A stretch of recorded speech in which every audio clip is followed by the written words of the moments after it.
Hello friends, कैसे हैं आप सब। तो डियर, आज की क्लास में हम लोग एक नए टॉपिक डिस्कस करेंगे। ये टॉपिक है हम लोगों का औरतों ने बदली दुनिया।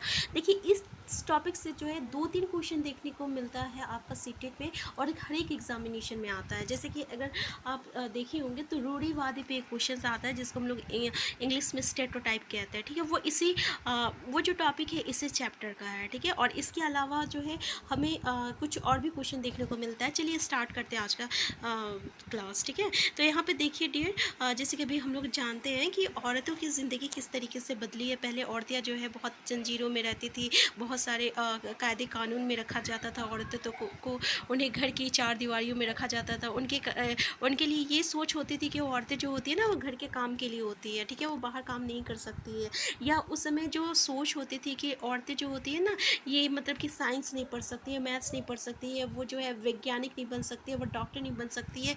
वो अगर बन सकती है तो वो एक नर्स बन सकती है या एक टीचर बन सकती है। ठीक है, तो ये जो हम लोग की जो सोच होती है, जो कि हम लोग पहले से जो हमें समाज ने दिया है। ठीक है, जो कि समाज जो है ऑलरेडी ये बना चुका है कि नहीं, लोग जो कि हम बहुत सालों से ये मानते आ रहे हैं कि औरतें जो होती है वो इसी काम के लिए होती है। ठीक है, और वो यही काम कर सकती है। तो ये जो चीज़ होती है ना, इसी को हम लोग क्या कहते हैं, रूढ़िवादी कहते हैं। ठीक है ना, और इसको हम लोग स्टेरियोटाइप कहते हैं। तो ये जो रूढ़िवादी होती है ना, ये हमेशा नेगेटिव होती है। ये याद रखिएगा कि हमेशा नेगेटिव होती है, ये पॉजिटिव कभी भी नहीं होती है। जैसे कि अगर हम बात करें कि अगर हमें यहाँ पे जैसे यहाँ पे दिया हुआ है कि लड़कियां को डॉक्टर व इंजीनियर बनने के अध्ययन करने और प्रशिक्षण देने के लिए वो सहयोग नहीं मिल पाता है। ठीक है ना, जो लड़के को मिलता था, क्योंकि वो सोचते थे कि लड़कियां जो है वो डॉक्टर नहीं बन सकती, उसमें इतना एबिलिटी नहीं होती है, मतलब वो इतना मतलब कि टैलेंट उसमें नहीं होता है कि वो इंजीनियर बने या डॉक्टर बने। तो ये कहीं ना कहीं एक नेगेटिविटी है। ठीक है, तो रूढ़िवादी जो रहता है ना, वो हमेशा नेगेटिव रहता है। तो आपको जो है इस तरीके का क्वेश्चन दे दिया जाएगा, 4 ऑप्शन दिया जाएगा, उसमें से बोला जाएगा कि ये बताओ भाई इसमें से कौन सा जो है रूढ़िवादी है। ठीक है ना, रूढ़िवादी है। तो आप कैसे इसमें से एलिमिनेट कर सकोगे। तो आप ना जो पॉजिटिव जो रहेगा, जैसे 3 पॉजिटिव स्टेटमेंट रहेगा, उसमें से एक जो रहेगा वो नेगेटिव स्टेटमेंट रहेगा। कि ठीक है, जैसे कि इसमें हम लोग मान लिए कि लड़कियां जो है वो बहुत कब जाता है कमज़ोर दिल वाली होती है। तो ये भी क्या है, एक तरह का रूढ़िवादी है। ठीक है ना, और हम लोग ये कहें कि लड़के जो है ना वो केवल फुटबॉल फुटबॉल खेलते हैं, लड़कियां नहीं खेलती है, लड़के केवल फुटबॉल खेलते हैं। तो ये भी क्या है, एक तरह का रूढ़िवादी है। ठीक है, तो इसको हम लोग रूढ़िवादी कहते हैं, स्टेरियोटाइप कहते हैं। तो यहाँ से एक क्वेश्चन बनता है, उम्मीद करते हैं कि ये चीज़ जो है ना, ये आप लोगों को समझ में आ गया होगा। तो इन रूढ़िवादी को किस तरीके से औरत ने तोड़ा और अपनी लाइफ बदली, तो उसमें से कुछ औरतें आती है और जिससे जो है हमें क्वेश्चन देखने को मिलता है। अगर हम बात करें तो यहाँ पे एक 27 वर्ष की महिला लक्ष्मी लकड़ा का बात आता है। ठीक है ना, ये जो उत्तर रेलवे, ये एक आदिवासी परिवार की थी, बहुत ही गरीब परिवार की, झारखंड से थी, और ये उत्तरी रेलवे की वो पहली महिला जो है इंजीनियर चालक बनी थी। ठीक है, तो याद रखिएगा। तो इसमें से ये क्वेश्चन हमें देखने को मिलता है, तो इसको ज़रूर याद रखिएगा। नेक्स्ट अगर हम लोग बात करें तो यहाँ पे हमें तो रूढ़िवादी से एक नेगेटिव और पॉजिटिव वाला जो हम अभी को बताए उसको बिल्कुल याद रखिएगा। और कुछ औरतों की नाम आती है, वो आपको याद रखना है। जैसे कि यहाँ पे रामाबाई बहुत इंपॉर्टेंट है। ठीक है, जैसे कि आप इसका डेट ऑफ बर्थ देख सकते हैं, 1858 से 1922 में इसका हुआ था। और इसी जो है इसमें से ये क्वेश्चन आता है ना, इसको पंडिता की उपाधि क्यों दी गई थी। देखिए, ये सब क्वेश्चन जो है रिपीट, मतलब कि आपका जो है ना 100% है कि क्वेश्चन जो है अगर आएगा इस टॉपिक से तो यही क्वेश्चन आएगा। ठीक है, इस तरीके से होता है। अगर इस टॉपिक से आएगा तो यही क्वेश्चन आएगा। ठीक है, जैसे कि अगर हम लोग बात करें यूनिटी इन डाइवर्सिटी, ठीक है, यानी अनेकता में एकता, ये जो है ना क्वेश्चन, ये आपको कई सालों से जो है आपको सीटेट में जो रहता है और देखने को मिलता है, जो कि आपका किसने लिखा है, तो पंडित जवाहरलाल नेहरू ने लिखा है। ठीक है, तो ये क्वेश्चन हमेशा आपको एग्जाम में देखने को मिलेगा। तो अगर इस टॉपिक से क्वेश्चन आएगा रूढ़िवादी से, तो ये क्वेश्चन आता ही है, जो कि हम आपको बात बता चुके हैं।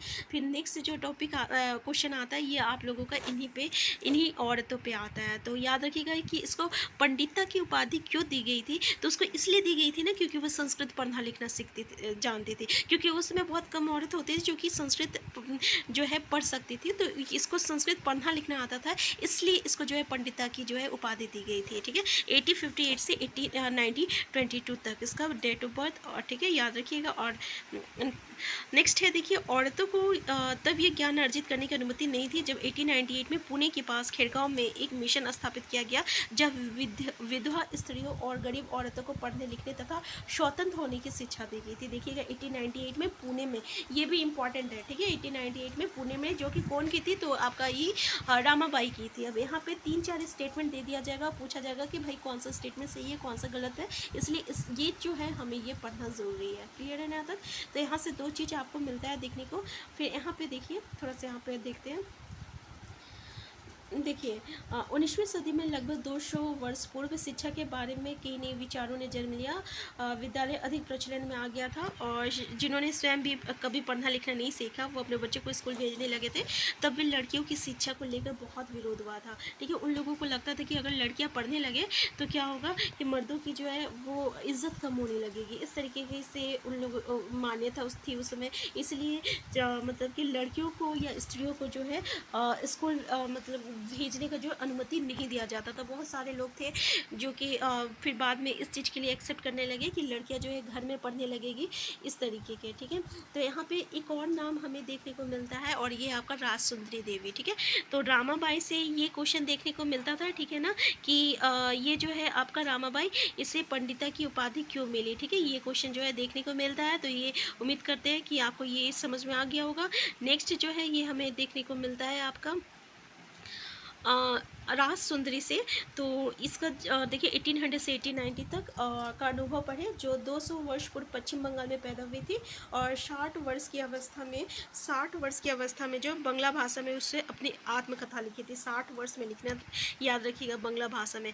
उनकी जो पुस्तक है ना, अमार जीवन, तो ये लिखा जाता है, ये अमार जीवन जो है किसकी पुस्तक है, तो ये आपका राज सुंदरी का है, ठीक है। तो ये भारतीय महिला द्वारा लिखित पहली आत्मकथा थी। पहली आत्मकथा कौन सी थी, तो ये आपका अमार जीवन थी। तो राज सुंदरी देवी जो है एक धनवान जमींदार परिवार की गृहिणी थी, और उस समय लोगों को विश्वास था कि यदि लड़की पढ़ती है तो क्या होता है कि पति का दुर्भाग्य होता है और वो विधवा हो जाती है। इस तरीके के उसमें मतलब कि सोच था, जिसको अभी हम लोग क्या कहेंगे, रूढ़िवादी सोच कहेंगे, ठीक है। तो मैं अत्यंत सवेरे ही काम करना, वो अपने बारे में कहती है। सवेरे उठ जाती थी, रात को भी वो बहुत लेट से सोती थी, उसको विश्राम करने का भी समय नहीं मिल पाता था। मैं पढ़ना सीखूंगी और एक धार्मिक पांडुलिपि पढ़ूंगी में अभागी थी। उन दिनों स्त्रियों को नहीं पढ़ाया जाता था। बाद में स्वयं ही अपने विचारों का विरोध करने लगी, और मुझे क्या हो गया, स्त्रियां पढ़ती नहीं है, फिर मैं कैसे पढ़ूंगी। फिर मुझे एक स्वप्न आया कि मैं चैतन्य भागवत पढ़ रही हूँ, ठीक है। उसको देखिए, मैं चैतन्य भागवत पढ़ रही हूँ, ठीक है। फिर बाद में दिन के समय जब मैं रसोई में बैठी हुई भोजन बना रही थी, तब मैंने अपने पति को सबसे बड़े बेटे से कहते हुए सुना, विपिन, मैंने अपने चैतन्य भागवत यहाँ छोड़ी है, जब मैं इसे मंगाऊँ तो तुम इससे अंदर ले आना। वो पुस्तक वहीं छोड़कर चले गए। जब पुस्तक अंदर रख दी गई तो मैंने चुपके से उसका एक पन्ना निकाल लिया और सावधानी से उसे छुपा दिया। और उसे छुपाने भी एक बड़ा काम था, क्योंकि किसी को भी वो मेरे हाथ में नहीं दिखना चाहिए था। मेरा सबसे बड़ा बेटा उसमें तार के पत्तों पर लिखकर अक्षर बनाने के अभ्यास कर रहा था, और उसी से भी मैंने एक छिपा दिया। जब मौका मिलता मैं जाती और उस पन्ने को अक्षरों का मिलान अपने याद किए अक्षरों से करती, और मैंने उन शब्दों का भी मिलान करने की कोशिश करती। जब मैं दिन भर में सुनती रहती, अत्यधिक जत्न कोशिशों से एक लंबे समय के बाद मैं पढ़ना लिखना सीख गई। तो देख सकते हैं कितनी मुश्किलों से इन्होंने पढ़ना लिखना सीखा, और आज जो है मतलब कितनी वो सक्सेस हो गई। तो राज सुंदरी देवी के अक्षर ज्ञान ने उन्हें चैतन्य भागवत पढ़ने का अवसर दिया, और स्वयं अपने लेखन से उन्होंने संसार को उस समय की स्त्रियों के जीवन के बारे में जानने का एक अवसर दिया। राज सुंदरी देवी ने अपने दैनिक जीवन के अनुभव को विस्तार से लिखा है, और ऐसे भी दिन होते थे जब उन्हें दिन भर में क्षण भर का भी विश्राम नहीं मिलता था। देखिए यहाँ से यहाँ जो था ना, बहुत इंपॉर्टेंट है, इसलिए हमें एक बार पढ़ना पड़ा, और उम्मीद करते हैं कि आपको समझ में आ गया होगा राज सुंदरी से रिलेटेड, ठीक है, क्योंकि इसने कितनी कठिनाई से और किस तरीके से पढ़ना सीखा था, क्योंकि यहाँ पे स्टेटमेंट बेस्ड क्वेश्चन आता है, ठीक है। तो यहाँ पे देखिए, राज सुंदरी देवी और रुकैया हुसैन, जिन्हें पढ़ने लिखने की अनुमति नहीं मिली थी, कि स्थिति के विपरीत वर्तमान समय में भारत में बड़ी संख्या में लड़कियां स्कूल जा रही है इन्हीं की वजह से, ठीक है ना। आप देख सकते हैं यहाँ पे, जैसे रुकैया साखवत हुसैन और लेडी लैंड का उनका सपना, ठीक है। तो डियर, हम आज का क्लास यहीं तक रखते हैं, क्योंकि हमें जो है ना, जो भी पढ़ना है हमें टेंशन फ्री होकर पढ़ना है, और छोटे छोटे टॉपिक को कंप्लीट करना है। नेक्स्ट टॉपिक में हम इसे भी ये नेक्स्ट टॉपिक में जो है हम रुकैया सखावत हुसैन के बारे में पढ़ेंगे, क्योंकि ये भी एक इम्पॉर्टेंट टॉपिक है। यहाँ से भी हमें एक क्वेश्चन जो है देखने को मिलता है। तो यहाँ से 3-4 टॉपिक है, ठीक है, जहाँ से जो है हमें एग्जाम में सीटेट में हर बार एक क्वेश्चन जो देखने को मिलता है। तो अभी जो हम राज सुंदरी और पंडिता के बारे में पढ़े तो उन्हें याद रखिएगा।